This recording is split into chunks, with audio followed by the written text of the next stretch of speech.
Hello, everybody. It's me, Addy Sons, Indigenous Unity.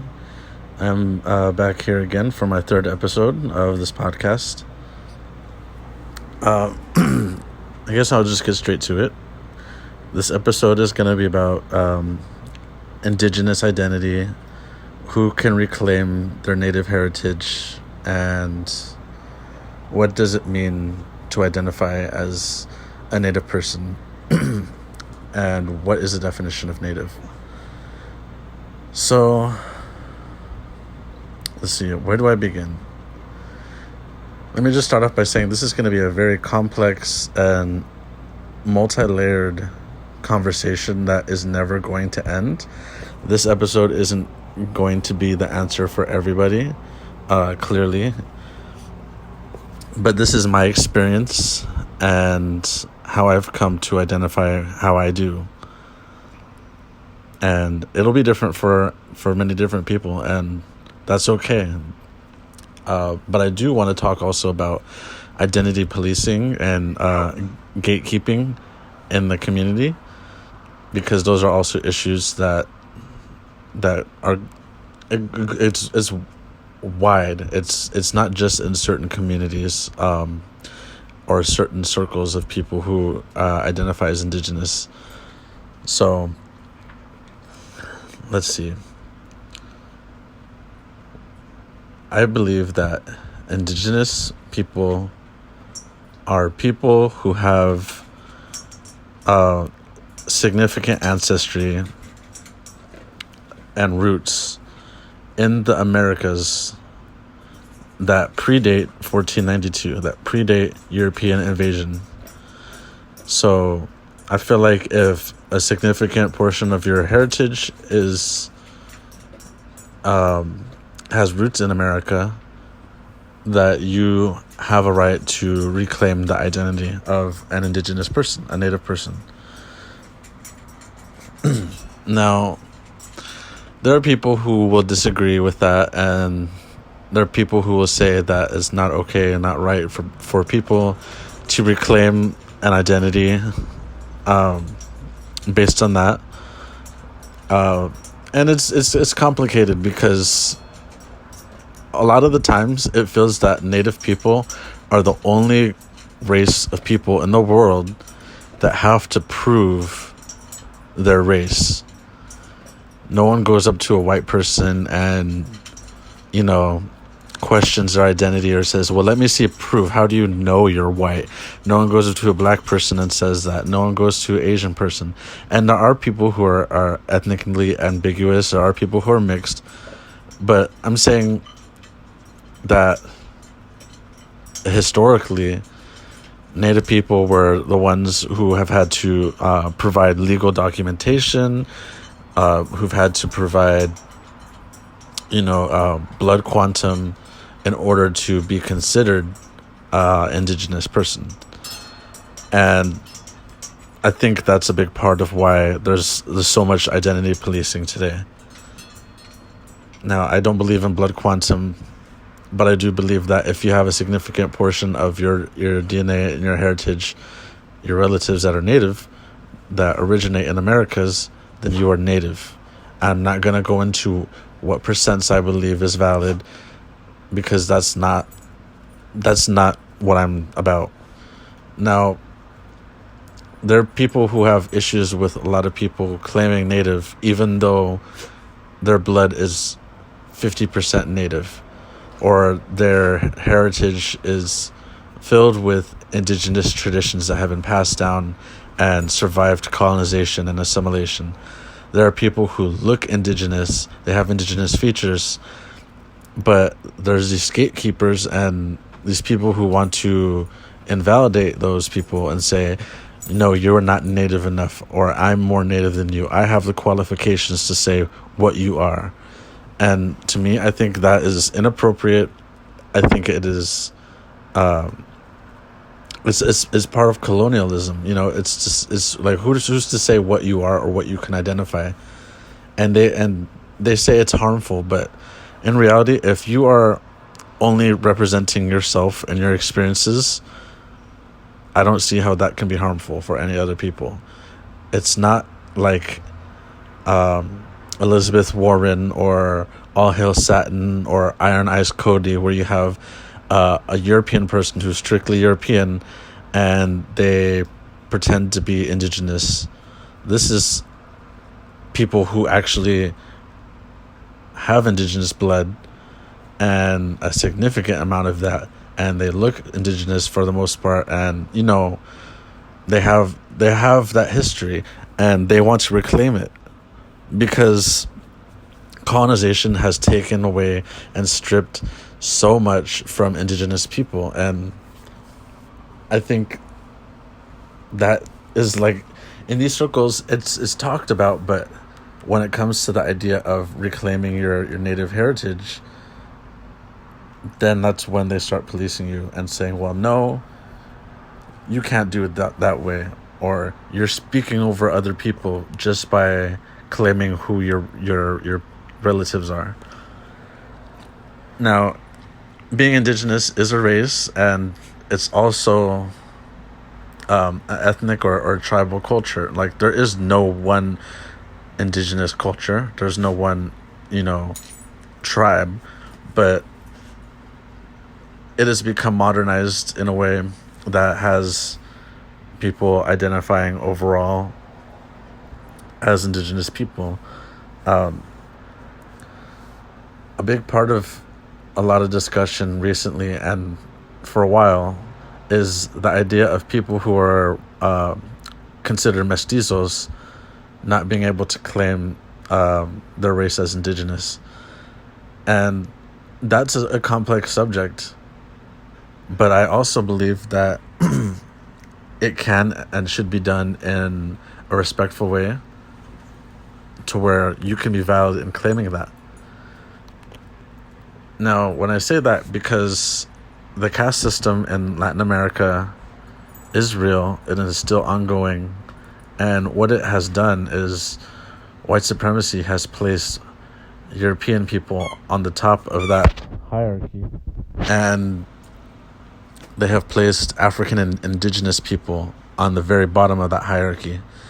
And above African and indigenous people, you have mestizos who are half European and half indigenous. You have people who are called mulattoes, and they're half African, half European. And you have people who are a mixture of all three. So it's convoluted, but the point is that system has placed people on either ends and treats people who are higher up in a better way. And because of that, you have people who are mestizos over time having to separate themselves from their indigenous roots and assimilate to become more European, to follow the European customs. And that's why today you have a lot of our people who go to the Catholic Church, who have certain traditions that have roots in European cultures. And people say it's a beautiful blend and blah, blah, blah. My grandfather was Spanish, had blue eyes, all this kind of stuff. And it's created a culture that wants to demonize indigenous people, saying stay out of the sun because you don't want to get dark, or you look Indio, and as if that's a bad thing, when in reality all that's doing is shaming our ancestors, is shaming our relatives, and it's shaming ourselves. And because of this history of the hierarchy in Latin America, mestizos have historically oppressed indigenous communities. That is a true fact. It's a reality. And coming from that perspective, I can understand why there are people who do not want mestizos to identify as indigenous people, because there are so many times where the mestizo people oppress and they kill indigenous relatives. And so how do you reconcile that and then try to say that you're a part of that community? You can't. And Sorry, that's my dog. So from that perspective, I can understand why people say you can't claim indigenous because you are not part of these communities. But at the same time, people need to realize there's not one way of being indigenous at all. Indigenous does not mean to be oppressed. Indigenous does not mean to suffer. It does not mean that you have to live in a certain community.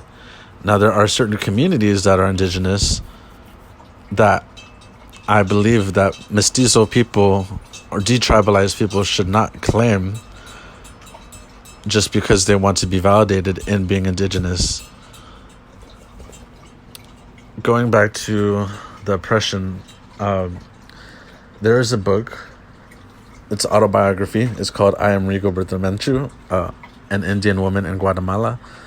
And it's a very great book. I really encourage you to read it. It's not very long, but it's a transcribed book of an interview with Rigoberta Menchu, and she talks about her experience as an Indian or indigenous woman in Guatemala and her life as a child up into her adulthood of dealing with the mestizo supremacy, dealing with the oppression and the warfare and the murder and all the atrocities that were committed against indigenous communities by mestizo military soldiers who were led by mestizo and European people in the governments. So it's again, that hierarchy comes back to play. You have European people who are in Latin America who control the governments, they control the military, they control the class system, and they have mestizo people go out and do their dirty work and oppressing indigenous communities. And in some cases, you have indigenous people leaving their communities to join these militaries. And in Rigoberta's book, she mentions how she saw somebody who was in an indigenous community become a soldier and go back to their own tribe and, murder people and stuff like that. And so I believe that's an important discussion to have as far as the lateral oppression and how white supremacy, colonialism, and the caste system really has indigenous people, mixed or not mixed, oppressing each other themselves and other people. That's a really important conversation to have. It's a conversation that not many people understand. So that's why I encourage you to pick up that book and read it. It's a very engaging story. So I believe that anyone who is mestizo and they want to decolonize and identify as indigenous needs to read this book. And I will post a picture of the book. I will, send a link to where you can get it. Not on Amazon. Do not support Amazon.com because they support ICE. But please, if you have to go to a library, if you have to, download it, just do what you can. But this is a really important book, I believe, that everyone should read. Because it really does put you in your place as a person who does not come from a specific tribe. Now, having said that, I want to go back to mestizos claiming indigenous identity. I believe that it is okay for someone to say that they are native in their race. And there will be people who argue race is a colonial concept and race isn't real. And I agree. But at the same time, it is a socio-psychological identity in which pretty much everyone subscribes to in the world, in the United States, in the Americas. And it is the same thing as gender. So if you want to say you can't claim Native as your race because race isn't real, then those people also need to not claim a gender. You can't be a man or a woman if you want to talk about how social constructs are not valid. Because I'm pretty sure they will change their tune real quick and say, no, I'm still a man. No, I'm still a woman. Or so, and you know, they will cling to that because they say, well, no, that is valid. I am valid in my identity. Well, it's the same thing for people who claim race. I believe that as long as you're coming about your identity with respect and knowledge and understanding, that it should not infringe on anyone else's identity. Because no group of people, no race of people are monolithic. These people who police mestizos and other detribalized Native people for claiming their Native heritage would not dare go up to any other person of another race and tell them they are not valid in their race because they didn't have these certain experiences. I have family, they're family friends, but they're considered family.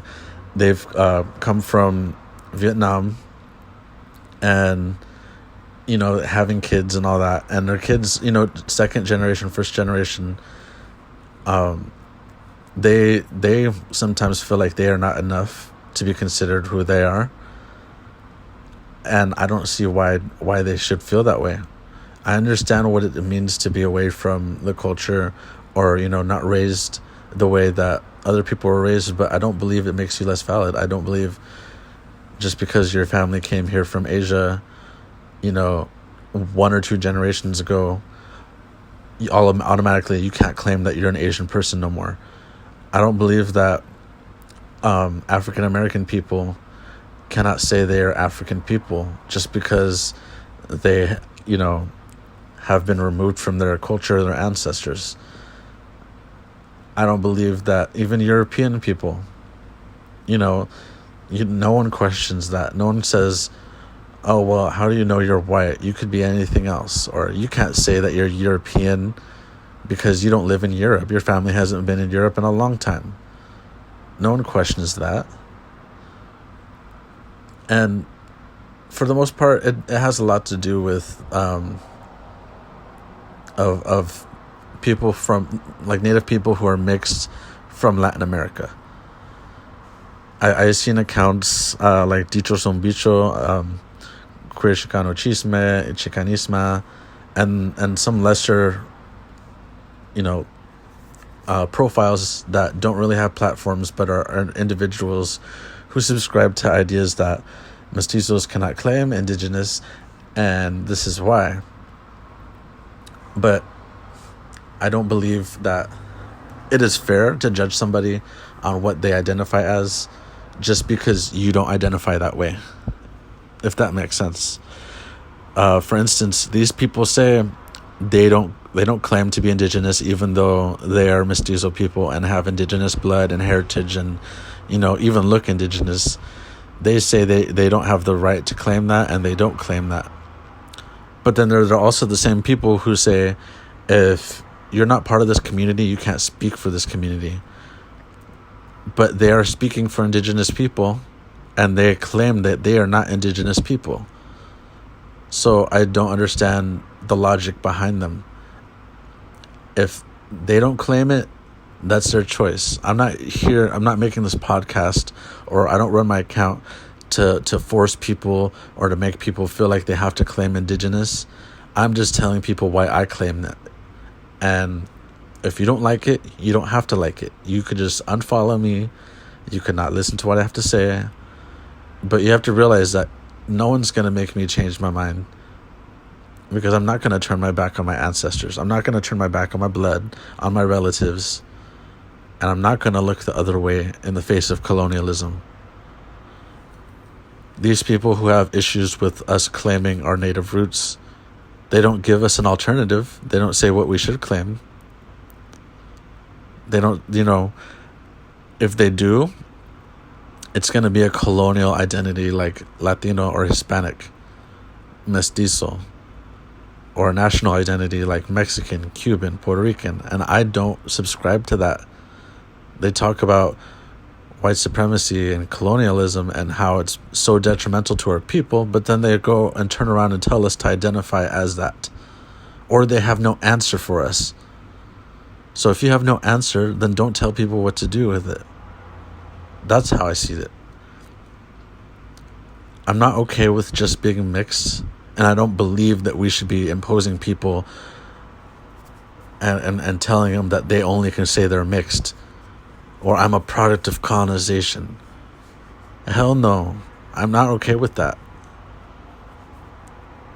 Because mixed is not a race, and I don't believe you have to be one or the other, but I do believe that you should have the right to choose your identity.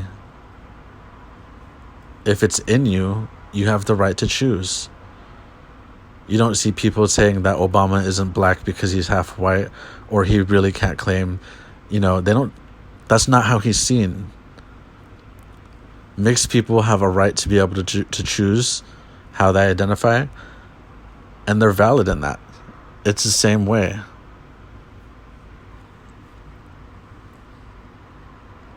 I feel like a lot of the times people, they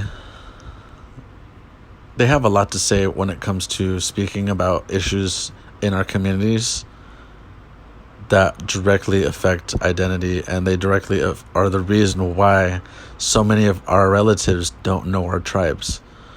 And this isn't just about relatives south of the border. This isn't just about mestizos. But you look at relatives in the north and the residential schools. You look at the kidnapping of the children, the forced adoption by white people. You have the fact that they make it harder for indigenous people to adopt other indigenous children. And the way the schools force kids to cut their hair, not speak their language. People talk about the missing and murdered indigenous women and the trafficking and all that, the things that go on. And these issues produce Native people who do not know where their tribe is. And that's a fact. I have an indigenous friend who's 100% indigenous, and she was adopted by white people. And by certain people's standards, they would tell her she can't claim her identity. I don't think that's right. There's someone who says you can't claim indigenous if you don't come from a tribe, or you don't know your tribe, then how do you know you're really indigenous? And to me, I think that's just more gatekeeping, and it's more of policing, telling someone that, well, if you don't fit with my requirements, then you can't subscribe to these ideas. But in reality, no matter how much blood you have or where you come from, there's always going to be people who will tell you that you're not valid in who you are. I listened to this podcast by this guy who tries to tell us who we can be and who we can claim. And he himself says that he doesn't speak his language, and he didn't grow up, in the tribe, or he calls himself an urban native. And there's nothing wrong with that. And I'm not saying you can't claim who you are just because you don't speak your language, or you didn't grow up in a reservation or pueblo. But what I am saying is that it's ironic that he has his ideas of gatekeeping identity when there's so many people who would say you're not native if you don't speak your native language. You're not native if you didn't grow up in the community, in the reservation. And they wouldn't consider him native by their logic, but then he goes around and turns and uses logic to say, well, if you didn't grow up like me, then you can't be native. And to me, that's just a perpetuation of these same issues. And it really doesn't do anything productive at all. So it's a journey, it's a process, and it takes a lot of labor. I get messages all the time from people who find my account and they see the things I post and talk about, and they get inspired and they want to learn what tribe they came from, and they want to start claiming Indigenous. And while that's great and exciting, like I said before, it's not a light switch you could just turn on. It takes time. And I say that because the people who get excited and they go all in without doing the research and, having the respect they should, then they start making things look bad for us. You have people who are insecure about not knowing their tribe but wanting to claim Native, and they start to do it in a way that's wrong and appropriative. And what I mean by that is, take a look at the Mexica movement. Take a look at the people who start to claim that they're Native like a day or two after they start learning about what it means. And you see the people who are like, oh, I'm Mexican, so I'm automatically Aztec. They get the calendar tattoos, and they start participating in the ceremony and the danza, and I'm not here to say that any of that is wrong, not necessarily, but they do it in a way that is clearly it puts their insecurities out there, and it shows that this person is eager to be something that they have no experience with. And like I've been saying, there's no one experience to be Native, but a Native person can grow their whole life not knowing anything about being Native, in the sense of, I am a Native person, and acknowledging that.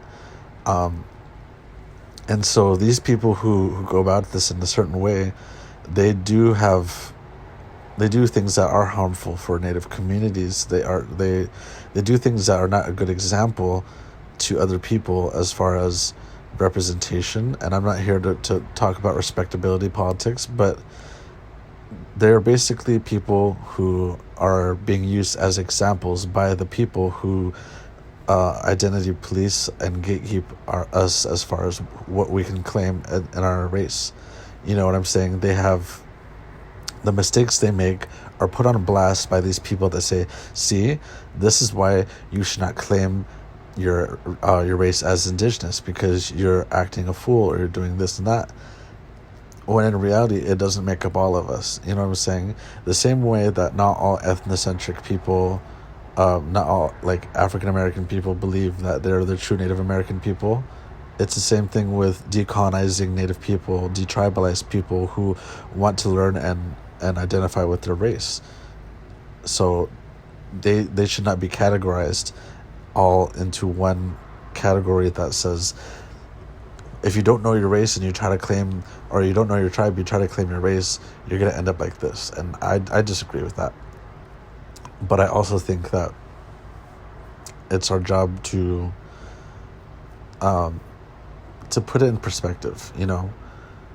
When I get all those messages of people asking me, how can I claim Native, or how do I find out my tribe, or all this stuff, and I always tell them, I can't give you an answer. You have to do the work yourself. There are ways and tools that you can use to go about it that will help you greatly. Surprisingly enough, you may think you know all there is to know about your heritage when it comes to your family, but I suggest talking to an elder. Talk to family members who know a lot of the history of your family. Have conversations that you normally would not have. Have the hard conversations. Sometimes you're the only person in your family who identifies as Native, and that could be hard. It could be frustrating. It could be isolating, but it doesn't make you less valid. You know what I'm saying? So go ahead and do as much as you can. Also, there's I'm not advocating or saying that everyone needs to take the DNA tests, but I do feel like they're useful tools to help you. On that podcast of that one guy that disagrees and gatekeeps, he says that they're not valid, or they're, not useful, and that, it's very convenient to me that he doesn't want to accept DNA tests as a valid tool to help you identify your race as Native. Because that's the same thing that those ethnocentric people would say about DNA tests. They say, oh, yeah, you took a DNA test that says that you're actually a Native, and, if I took a DNA test, it would say I'm actually African, but we don't believe in the DNA tests because those are the white man's lies, and all that stuff. Which, to me, it totally invalidates and erases the fact that there are people of color in the sciences that have, produced this progress. But I digress on that. The point I'm trying to make is that it's very convenient that you're going to go ahead and dismiss DNA testing when, in reality, it could be very useful. For instance, it's helped me with my family as far as finding out, more like confirming the research I have done on my family and where we come from in the areas in Mexico. I took the DNA test, and it linked me back right to where my family history says we come from. And a random DNA test is not going to know your family history or your oral history. It also connected me with my mother's sister, so my aunt, and I've been estranged with my mom. She's never been in my life, so I was able to connect with that side of my family to learn about that side of my history. And it's also connected me with my father's sister, and his father has been, estranged from his whole life. So through the DNA test, I was able to connect to family members that I otherwise would never have been able to. And through the different family members I connect with, I'm able to have conversations with their history and our ancestry. And just in general, I've been able to speak to our family and our elders about, if there's any trace of indigenous, culture or ancestry that we have that's intact. And to me, I think it's funny that podcast dude was saying, well, how do you know you're indigenous if you don't know your tribe? Or how do you know you're indigenous if, your family's not indigenous, which they are. But, just speaking to my family, I was able to find out that not so distantly we have a relative who's probably like a great grandmother to me, or great something to me. This person was a full indigenous person, like fully indigenous. And I was also able to find out that we had another relative that wasn't so very distant, that could speak an indigenous language, a language that is not Spanish, it's not English, it's not Portuguese. And, these are little pieces. It's not like very much or very deep information, but it is a confirmation. You know what I'm saying? So these are important tools that you can use to help yourself. And I'm not saying that everyone has access to this, but what I am saying is that it can be possible. It can be possible for you to figure out and learn more than you thought you could about your ancestry if you take the time and the labor to do so. And you could just forget the haters, because the haters are always going to hate. Gatekeepers are always going to gatekeep. And that's not something that you can fix or change, because those are problems that they have with themselves, ultimately. I mean, you don't see me or other people who are advocating of self-identity going to other people's pages and talking bad about other people. Because for what? What is that going to do? That's not going to do anything to help me. I'm not like snooping and creeping on someone's page, following them and commenting and listening to their podcasts even though I disagree with them. And so that's basically where I'm at with this, is that I advocate for everyone to speak on their own experience, for everyone to learn and take their own journey. And that's all I can do. I'm not telling people what they should do, but for the people who have questions, these are important tools, these are important steps that you can take to find out your truth. And I think it's also important to remember that the internet can be a very toxic place. It's not somewhere where you should be seeking validation. And at the same time, I understand sometimes for some people, it's the only place where you'll find community. And, you know, once you're given certain tools on how to understand and research, you should also take the step back, log off your phone, and go in real life and have these conversations. Have these conversations with your family. Have these conversations with your friends, even if they're not Indigenous people. Take time to learn about the Indigenous people in the area that you live in. You know, you may be far away from your ancestral homelands, but there's so much you could learn from the Indigenous people in the communities in your local area. They can help you. Like, and I'm not saying that they provide labor for you, but just the more you understand them, the more you can understand yourself. And just remember that when people go online and say toxic things, that's things that they would never say in real life to you. They would never say it with their voice. They would never say it to your face, you know. And I think that's kind of funny because that guy with the podcast kept asking me to go on his podcast. Even though I had already listened to his podcast, I've given it a chance. There are things that I do agree with, but then, of course, this one thing that's a big thing that I don't agree with. Him telling me I can't be Native. Him mocking detribalized or Chicano people for believing that we are Native people. This is one thing I don't agree with, and it's not like I don't want to debate people, because clearly I could do that all day. But I felt like listening to his podcast, he said everything he could say about the subject. He knows I've said everything I could say about the subject. And to go on there, it would just be an argument and a debate, and I don't want that. I feel like that's unproductive, because there's no way that we're going to change each other's minds. And also, I felt like something was off. Like, it just didn't seem right. And as the time went on and I would post more content that reaffirms people's identity, this dude would like keep commenting, you know, passive aggressive things, and I made sure he stopped following my page because he made me stop following his page, and I felt like that was weird. But okay, that's your choice.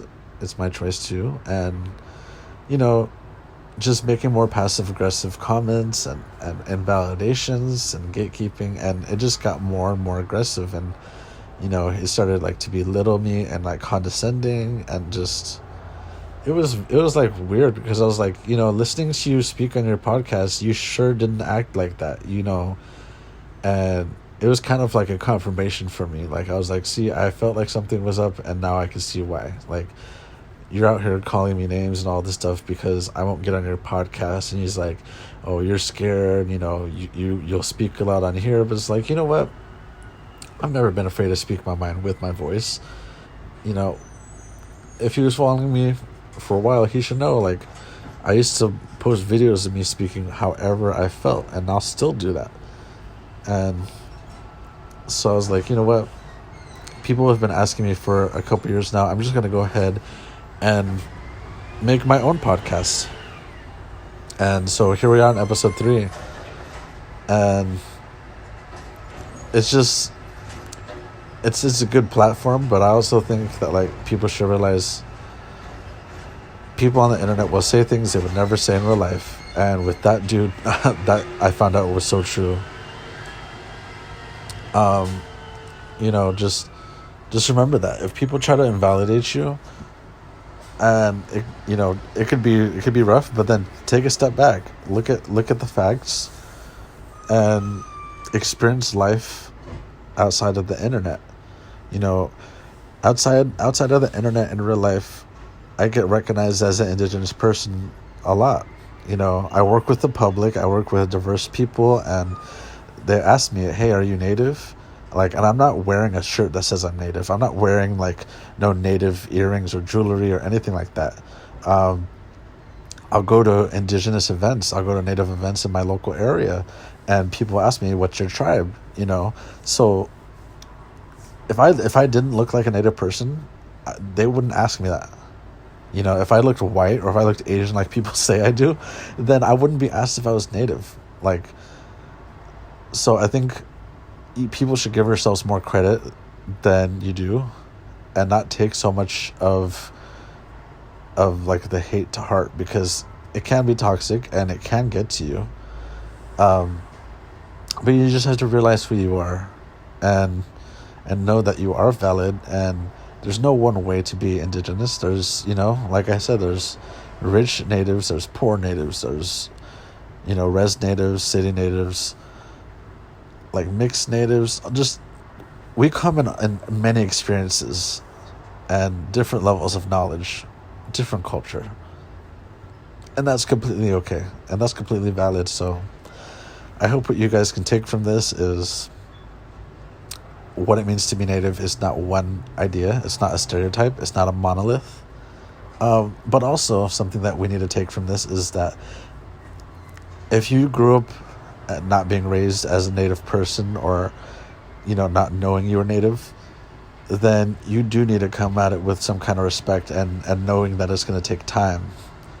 I encourage you to read the book. I am Rigoberta Menchu. It's a very important book that will help people of mestizo descent to learn their place into decolonizing without being disrespectful. So this conversation is pretty much done. For now, because I know this will always be a conversation, but I have to go get back to work. So I'm going to upload this, and I don't know, I guess, we'll have the conversation in the comment section. So to all the haters and the creepers that are still on my page, but, don't like me and disagree with me, thank you for listening to me for 40 minutes. I'm sure you'll stay tuned. And to everyone else who genuinely wants to learn and listen to my experience, I thank you so much. Please leave suggestions, anything else in the comments, what I should talk about next. And yeah, so talk to you later. Bye.